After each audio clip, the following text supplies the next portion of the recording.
When we yell at our kids, when we say something mean, when we say something that was definitely not nice, when we just basically lose it with our kids, how can we, as moms or dads, repair whatever emotional damage has been done? Let's jump right in. The answer to that is actually much simpler than we think it is.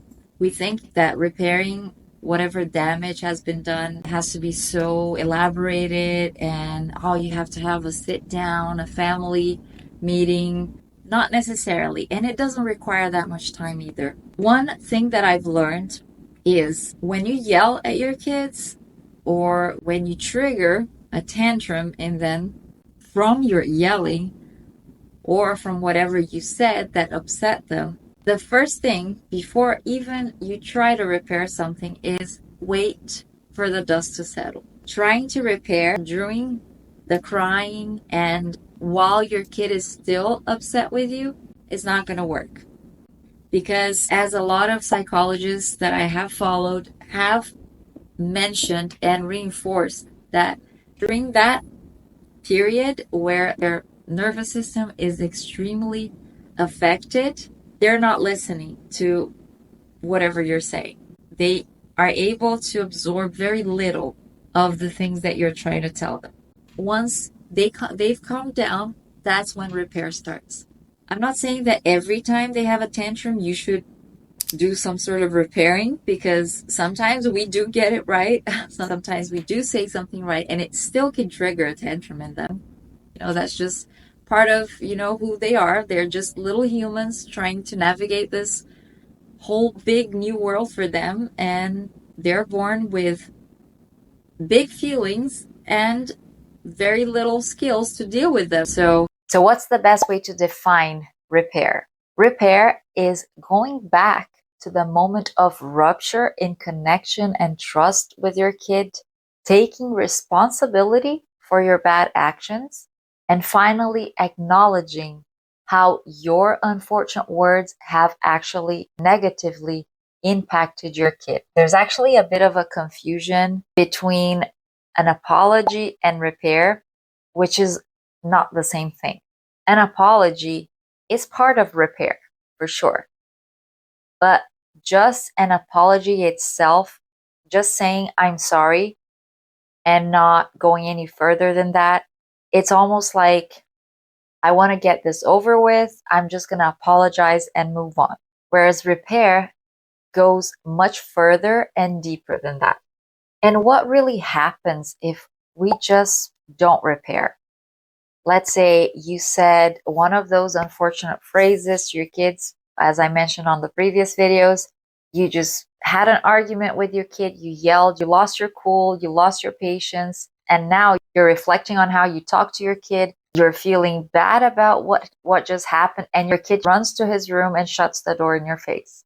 Because sometimes we as adults don't know how to handle this kind of situation. A lot of us were never actually taught how to repair with people, because we haven't experienced that ourselves in our own childhood.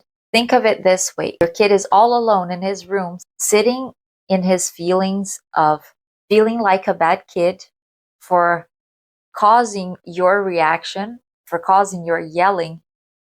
And all he has right now is self-blame. It's almost like a defense mechanism kids develop as they're growing up, because no kid wants to think that their parent is a bad parent. They want to believe in a world where their parents are good. So it's much easier for them to self-blame than to actually blame their parents for how they're feeling. So when things are left unrepaired, what happens is your kid will fester those negative feelings inside of him more and more every time no repair is done. And consequently, he or she will turn into insecure adults, desperate for validation, as we know that there are a lot of us out there feeling like that. Think about how many people, how many of us feel unworthy of love, Think about how many times have you blamed yourself as an adult for someone's bad behavior or bad reaction to whatever you said or whatever you did. What does that translate into? The self-esteem issues that we have today, it translates into all those childhood stories that we wrote when things were left unrepaired, when we experienced a distressing event in our lives, a negative interaction with our parents, with our teachers, and things were left unrepaired. That right there is where it all started. And the result is that today, many of us suffer from feeling worthless, unlovable, not good enough. As the lovely Dr. Becky always says, even as I struggle on the outside, I remain good inside. You're still a good parent. And this is the book that I've been reading, Good Inside by Dr. Becky Kennedy. And it has transformed my life for real. I get a bit emotional when I talk about it. But this right here has changed my life and my relationship with my kids in such a transformative way that I would have never imagined. So if anyone's looking for wisdom or some guidance or looking to dive in deep into, this parenting journey that all of us parents are in, I would strongly recommend to get this book. You can find it on Amazon. You can find it on any bookstores. I will share the link, the Amazon link, down in the description below if you're interested in checking it out. One of the biggest reasons that encouraged me to start this YouTube channel was watching Dr. Becky, reading about her life story and her immense wisdom how to effectively raise kids. She has definitely changed my life and my interaction with my kids. And she talks a lot about repair. There's just a ton of very useful information that's going to positively impact your relationship with your kid. You can apply this repair strategy to just about any kind of relationship that is meaningful to you. It's not limited just between parents and kids. Let's see the practical steps of repair. Step 1, repair with yourself. Step 2, repair with your kid. Before anything else, we must be able to calm our nervous system first before we even begin to want to repair with our kid, because we will not be able to help our kid if we can't even help ourselves. What does repairing with yourself look like? Repairing with yourself is separating two things, your identity to your behavior. Two things can be true at the same time. You're a good parent, that's your identity. You yelled, you reacted badly to whatever your kid said or did. That's your behavior. I am a good parent, but I'm not proud of how I handled this. That's how you repair with yourself. Tell yourself that this behavior does not define you, because you are still a good parent despite your yelling, despite you losing your cool. After that's been achieved, step 2, repair with your son or your daughter. What would that look like?